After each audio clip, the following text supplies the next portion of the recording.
भाषमाणं फलम्। विशालपुरस्य राज्ञः समीपे बहवः धेनवः आसन्। गोपालकाः प्रतिदिनं गाः स्वीकृत्य पर्वतस्य समीपे विद्यमानं शाब्दलं गच्छन्ति स्म। सायंकाले गाः स्वीकृत्य प्रत्यागच्छन्ति स्म च। कदाचित् गवां संख्यायां दिने दिने न्यूनता आरब्धा। अतः महाराजः गवाम् अदृश्यतायाः कारणस्य अन्वेषणाय स्वस्य त्रीन् अपि पुत्रान् प्रेषितवान्। प्रातःकाले प्रस्थिताः राजकुमाराः सायंकालसमये किञ्चित् वनं प्राप्तवन्तः। तत्र काचित् कुरूपिणी महिला तेषां पुरतः आगता। सा तान् पृष्टवती, भोः, भवन्तः कुत्र प्रस्थिताः इति। तदा कुपिताः राजकुमाराः उक्तवन्तः, वयं यत्र कुत्रापि गच्छामः तद्भवत्या किमर्थं प्रष्टव्यम् इति। तदा नीचैः किमपि वदन्ती सा महिला ततः गतवती। राजकुमाराः किञ्चित् अग्रे गत्वा अन्धकारप्रसारात् पूर्वमेव किञ्चित् दुर्गं प्राप्तवन्तः। दुर्गस्य अन्तः तैः तेषां धेनवः अपि दृष्टाः। यदा ते दुर्गं प्रविश्य किञ्चित् दूरं गताः तदा तत्र सुप्तवतीं काञ्चित् वृद्धां राक्षसीं दृष्टवन्तः। तेषां पादशब्देन जागरिता सा उत्थितवती।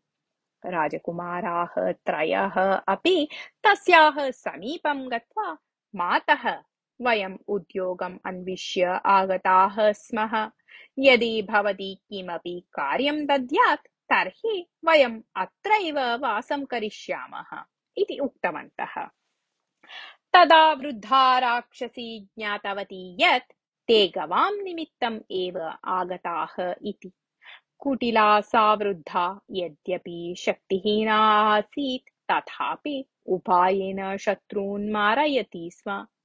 एते राजकुमाराः अपि उपायेन मारणीयाः इति सङ्कल्प्य सा तान् उक्तवती, अस्तु, अहं कार्यं दास्यामि। अधुना गोदोहनसमयः, अतः भवन्तः प्रथमं क्षीरं दुग्ध्वा आनयन्तु। श्वः आरभ्य गोपालनकार्यं भवताम् एव भविष्यति इति।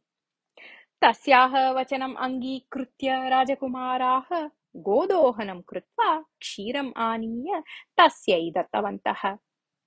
राक्षसी तत् क्षीरम् उष्णीकृत्य तान् आहूय, भोः, प्रयाणेन भवन्तः श्रान्ताः सन्ति, अतः प्रथमं किञ्चित् क्षीरं पिबन्तु इति वदन्ती तेभ्यः त्रिभ्यः अपि विषमिश्रितं क्षीरं दत्तवती। तस्याः कपटताम् अजानन्तः ते त्रयः अपि क्षीरं पीत्वा वृताः।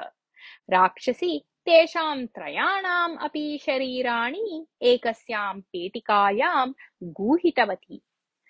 कानिचन दिनानि अतीतानि, पुत्राः न प्रत्यागताः इति राजा चिन्ताक्रान्तः अभवत्।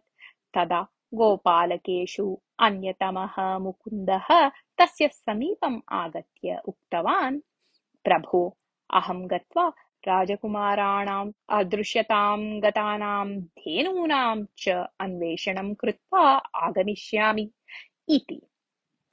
राजा एतत् अङ्गीकृत्य तं प्रेषितवान्।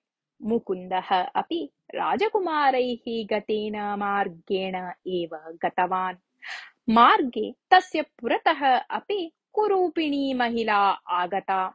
सा तं पृष्टवती, भोः, भवान् कुत्र गच्छन् अस्ति इति। मुकुन्दः स्वस्य आगमनकारणं ताम् उक्तवान्। तदा सा उक्तवती, इतः किञ्चित् दूरम् एकं दुर्गम् अस्ति। तत्र कुटिला काचित् वृद्धा राक्षसी वसति। सा मम अनुजायाः साहाय्येन एव भवतः राज्ञः गाः अपहृतवती, किन्तु अनन्तरं सा मम अनुजाम् एव मारितवती। प्रायः एतावती काले सा राजकुमारान् अपि मारितवती स्यात्। राजकुमाराः यदा अत्र आगताः आसन् तदा तान् अहम् एतं विषयं वक्तुम् इष्टवती, किन्तु ते मया सह सम्भाषणं कर्तुम् अनिच्छन्तः अग्रे गतवन्तः इति। एतत् श्रुत्वा मुकुन्दः भवत्याः अनुजा का? सा किमर्थं गाः अपहृतवती इति पृष्टवान्। वृद्धा सा राक्षसी जीवननिर्वहणे बहुधा क्लेशम् अनुभवन्ती आसीत्। उपायेन मम अनुजायाः स्नेहं सम्पाद्य यदि भवती गाः चोरयति तर्हि तत्र अर्धभागं भवत्यै दास्यामि इति मम अनुजाम् उक्त्वा एतस्याः द्वारा उपायेन गाः दुर्गं प्रति आनायितवती।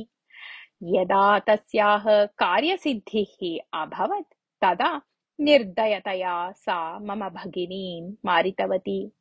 अन्यायमार्गेण अनुजां मारितवत्याः तस्याः विषये महान् कोपः अस्ति मम, किन्तु अधुना अहं वृद्धा अस्मि, तेन मम मन्त्रशक्तिः अपि नष्टा अस्ति इति खेदेन उक्तवती वृद्धा। तस्याः वचनं श्रुत्वा मुकुन्दः अम्ब राक्षसीतः राजकुमाराणां गवां च विमोचनाय यदि कोऽपि उपायः स्यात् तर्हि सूच्यताम् इति उक्तवान्। यद्यपि मयि मन्त्रशक्तिः नास्ति तथापि वस्तुद्वयम् इदानीमपि मम समीपे अस्ति, येन तस्याः प्रतीकारम् अहं कर्तुं शक्नोमि इति उक्त्वा सा कुरूपिणी महिला मुकुन्दाय एकं फलं, 3 शिलाखण्डान् च दत्त्वा पुनश्च एतत् फलं भाविनः अपायस्य विषये भवन्तं पूर्वम् एव जागरयति। एतेन कार्यं सम्पाद्य अन्ते अस्य बीजं निष्कास्य चूर्णीकृत्य जले मिश्रीकृत्य मृतानां शरीरं तेन जलेन सिञ्चति चेत् ते जीविष्यन्ति। एतान् शिलाखण्डान् क्षिप्त्वा भवान् यत् वदति तत् सिद्धं भविष्यति। भवान् तां दुष्टां मारयितुं समर्थः इति निश्चित्य एव एतद् भवते यच्छन्ती अस्मि, शुभं भवतु इति उक्तवती मन्त्रवादिनी। तया दत्तानि वस्तूनि स्वीकृत्य मुकुन्दः अग्रे गत्वा दुर्गं प्राप्तवान्। तया वृद्धराक्षस्या मिलित्वा अम्ब मह्यं कमपि उद्योगं ददातु इति प्रार्थितवान्। मुकुन्दः अपि गवां निमित्तमेव आगतः अस्ति इति ऊहित्वा सा राक्षसी भवतु, भवान् मम गाः पालयन् अत्रैव वसतु इति उक्त्वा अन्तः गत्वा क्षीरम् आनीय बहुवात्सल्यं प्रदर्शयन्ती तस्मै दत्तवती। तदा मा पिबतु तस्मिन् विषम् अस्ति इति फलेन जागरितः मुकुन्दः राक्षसी यथा न जानीयात् तथा उपायेन तत् क्षिप्तवान्। क्षीरस्य पानस्य अनन्तरम् अपि एषः जीवन् अस्ति खलु इति आश्चर्यम् अनुभवन्ती वृद्धा तम् उक्तवती। वत्स, भवान् श्रान्तः स्यात्, तत्र शय्या प्रसारिता अस्ति, गत्वा शयनं करोतु इति। मुकुन्दः यदा शय्यायाः समीपं गतः तदा तत्र शयनं मा करोतु, अधः गर्तः अस्ति इति फलेन जागरितः सन् मौनेन पार्श्वे स्थितवान्। राक्षस्याः गमनानन्तरं यदा सः शय्याम् उन्नीतवान् तदा तत्र कण्टकैः पूरितः महान् गर्तः तेन दृष्टः। द्वितीयवारम् अपि अहं मरणात् रक्षितः इति मुकुन्दः सन्तुष्टः। अनन्तरं सः राजकुमारान् दुर्गे सर्वत्र अन्विष्टवान्। पेटिकायां राजकुमाराणां शवाः लब्धाः तेन, किन्तु कुरूपीमहिलायाः भगिन्याः शवः तु कुत्रापि न लब्धः एव। शवानां नयनं तु असाध्यम्, अपि च एतस्य फलस्य प्रयोगः अपि इतः परं मम नास्ति, अतः एतान् जीवयित्वा एव नेष्यामि इति निश्चित्य मुकुन्दः फलस्य बीजं चूर्णीकृत्य जले मिश्रीकृत्य राजकुमाराणां शवान् तेन सञ्चितवान्। तदा उज्जीविताः ते राजकुमाराः मुकुन्दम् अभिज्ञातवन्तः। पश्चात् ते चत्वारः अपि सर्वाः गाः मोचयित्वा दुर्गात् बहिः आगतवन्तः। तत्र ते कुरूपी महिलायाः अन्वेषणं कृतवन्तः, किन्तु सा कुत्रापि न दृष्टा तैः। ततः ते अग्रे गतवन्तः। किञ्चित् कालानन्तरं जागरिता राक्षसी यथावत् विद्यमानां मुकुन्दस्य शय्यां दृष्ट्वा उत्पन्नशङ्का सती साक्षात् गोष्ठं गतवती। तत्र गाः अदृष्ट्वा मुकुन्दः एव गाः नीतवान् अस्ति इति ज्ञात्वा सा उच्चैः आक्रोशन्ती आगतवती। राजकुमाराः मुकुन्दः च तस्याः आक्रोशनं दूरात् एव श्रुतवन्तः। वेगेन समीपम् आगच्छन्तीं तां दृष्ट्वा मुकुन्दः स्वसमीपे विद्यमानेषु शिलाखण्डेषु एकं पृष्ठतः क्षिप्त्वा कटकानां सस्यानि उत्पन्नानि भवन्तु इति उक्तवान्।